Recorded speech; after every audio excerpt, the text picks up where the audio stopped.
वस्तु बनाने से घर में सुख नहीं है कि हम वर्णन करें।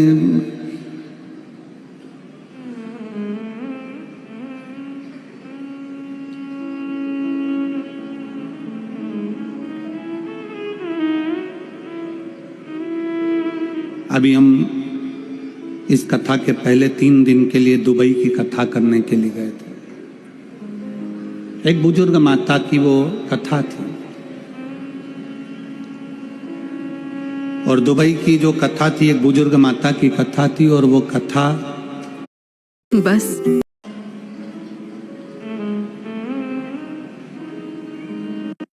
अब वो बुजुर्ग माता का इतना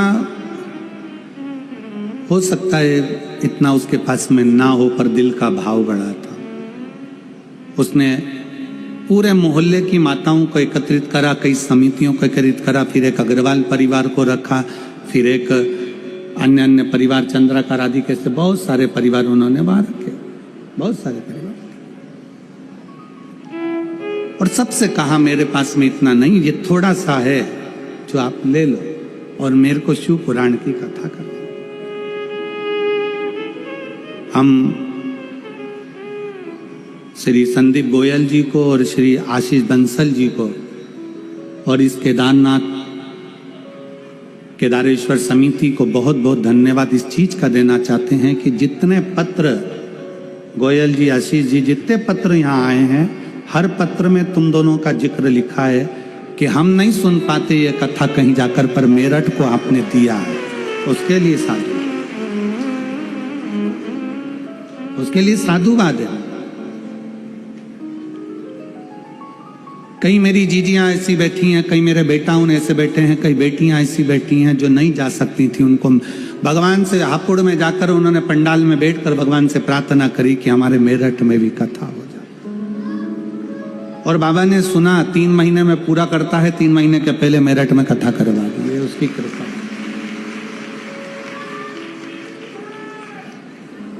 ये उसकी उदारता, ये उसकी कृपा, ये उसकी करुणा है।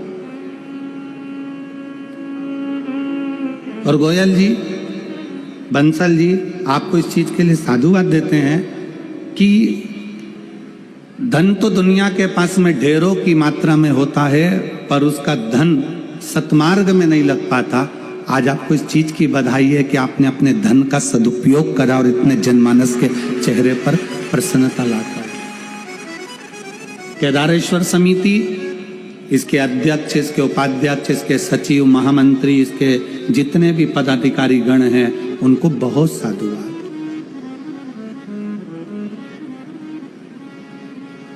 और सबसे ज्यादा साधुवाद मैं गोयल जी और आशीष जी, नंदी ने पूछा। सबसे पहले नंदी पूछ रहा है, नंदी ने विचार किया क्या है इसमें। कहा, देवताओं ने कहा इसमें विष भरा हुआ है, विष भरा, विष। हाँ। किसके लिए लेकर आयो, कौन पिएगा ये? देवताओं ने कहा ये विष हम भगवान शंकर के लिए लेकर आए। शिव पिएंगे?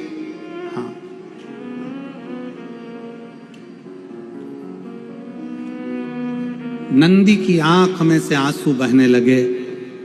जैसे ही आंख में से आंसू बहे, वहीं पर भृंगी खड़ा था, और भृंगी ने पूछा कि ये आज नंदी तुम रो रहे हो, तुम्हारी आंख में आंसू भरे हुए? नंदी किस लिए? नंदी कहते हैं आज भोले बाबा के लिए। दुनिया के लोग कोई बेलपत्र लाता है, कोई जल लाता है, कोई दूध लाता है, कोई सामग्री लाता है, पर आज मेरे भोले बाबा के लिए विष आया।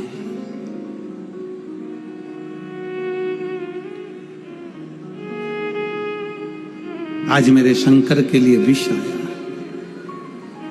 भृंगी ने मुस्कुराते हुए कहा, नंदी किस बात के लिए रोना? वो शिव है, देव अधिदेव महादेव है। अमृत पिए वो देव कहलाता है, और जो विष पीता वो महादेव कहलाता है। घर का जो बड़ा होता है, घर का जो बुजुर्ग होता है, घर का जो बड़ो होता है, घर का जो बयो होता है, उसको बहुत जहर पीना पड़ता है, बहुत विष के घुट निगलना पड़ते हैं, बहुत पीना पड़ता है।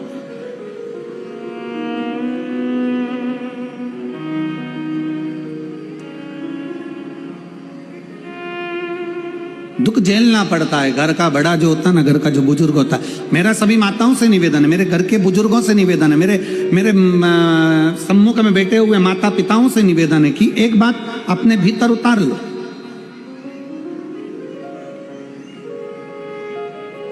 60 के बाद तुम्हारे सिग्नेचर तुम्हारे ऑफिस में नहीं चलते। चलते हैं? अरे जम के तो बोलो नहीं। 60 के बाद तुम्हारे सिग्नेचर तुम्हारे ऑफिस में नहीं चलते तो तुम अपने घर में क्यों चलाते हो? 60 के बाद अपने भीतर एक बात अंदर उतार के रखो कि 60 के बाद मुझे ऐसे रहना है जैसे अपने घर में एक बच्चा रहता है, सबसे व्यवहार बनाकर, सबसे प्रेम रखकर, किसी को टोकना नहीं है, किसी को अपशब्द कहना नहीं है, किसी को ताने देना नहीं है। अपनी चिड़चिड़ प्रवृत्ति, अपने भीतर का क्रोध, अपने भीतर का चिड़चिड़पन मुझे आज कथा के पंडाल में छोड़ देना है और घर जाऊंगी तो ऐसी जाऊंगी जैसे निर्मल हृदय से जाते हैं। अपने क्रोध को घर पर छोड़ दो, अपने क्रोध को पंडाल में छोड़ दो, अपने भीतर की जो चिड़चिड़ प्रवृत्ति है, जो अहंकार है, जो क्रोध है, जो हमारे भीतर का क्रोध समाया हुआ है, वो फेंक दे। और हम क्या करते हैं? हम ये विचार में रहते हैं, बहू को कुछ नहीं आता, बेटों को कुछ नहीं आता, बेटी को कुछ नहीं आता, दामाद को कुछ नहीं आता, छोटे भाई को कुछ नहीं आता, छोटी दुल्हन को कुछ नहीं आता, इसको कुछ नहीं आता, उसको कुछ नहीं आता, बस केवल अपने को। ना 60 की अवस्था के बाद में ये विचार करना है कि हमको थोड़ा सा संभाल कर अपनी जिंदगी को जीना है। खूब अच्छे से रहो, एक से बढ़कर एक साड़ी पहनो, एक से बढ़कर एक सूट पहनो। 60 के बाद में तुम खूब अच्छे कपड़े पहनो, हम मना नहीं करेंगे, खूब अच्छे अच्छे जेवर पहनो, आभूषण पहनो, रतन माणिक मोती पहनो, अच्छा अच्छा खाओ पियो, एंजॉय करो। पर इतना याद रखो कि 60 की अवस्था के बाद में अपनी वाणी पर थोड़ा सा संयम रखो, अपने व्यवहार को प्रबल बनाओ, अपनी वाणी को प्रबल बनाओ, मिठासता से परिपूर्ण बनाओ, मिठासता से। आज के जमाने में सबसे बड़ी बीमारी एक ही है, वो है शुगर की बीमारी। कौन सी बीमारी? जम के बोलो जरा। शुगर की बीमारी। पहले के समय में मेरी बुजुर्ग माताएं बैठी हैं यहां पर, जितनी बुजुर्ग माताएं हैं उनसे पूछना कि पहले के समय में शुगर होती थी क्या? जम के बोलो जरा। नहीं, पहले के समय में चाय इतनी मीठी पीते थे कि होठ चिपक जाते थे, और चाय पी के सो जाते तो चींटी चिपक जाती थी। बोलो सही है कि गलत है? और इतनी सी चाय पीते थे क्या? हाफ कप पीते थे क्या? नहीं।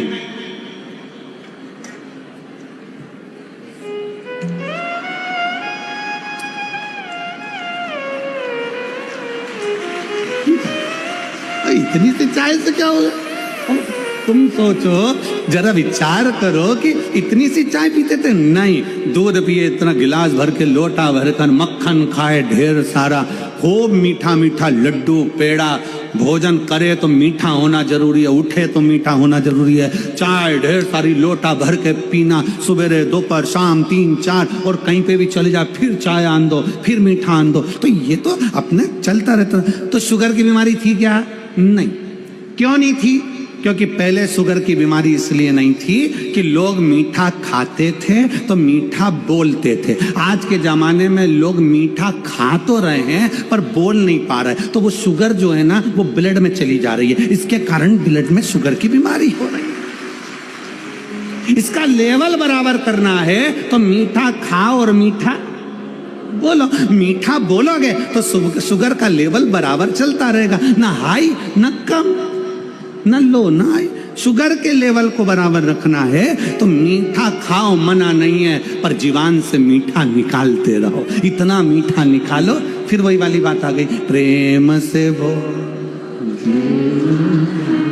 सब मिलबो मैं नहीं सुनिया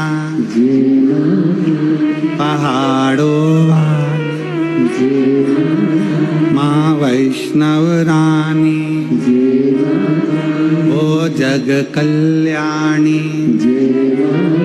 तो अब यही मिठास अपने परिवार में भी हमको देना है। बहुत मीठा बोलकर, इतना मीठा बोलकर, जब बोलो तुम्हारे मुख से ऐसा लगना चाहिए कि मिठास जो तुमने खाई है खीर, जो तुमने खाया तिल्ली का लड्डू, जो तुमने खाया है मैसूर पाक, जो तुमने खाया है काजू कतली, वो तुम्हारी जिह्वा से झलकना चाहिए कि मैंने इतना मीठा बोला। मिठास बोलो तो सही, एक बार प्रेम से बोलकर देखना, ए जी। और पक्का इतना प्रेम से बोलोगी तो वो खसक लो जी, वरना 500 गया जी। मिठास परिपूर्ण होना चाहिए, मिठास परिपूर्ण।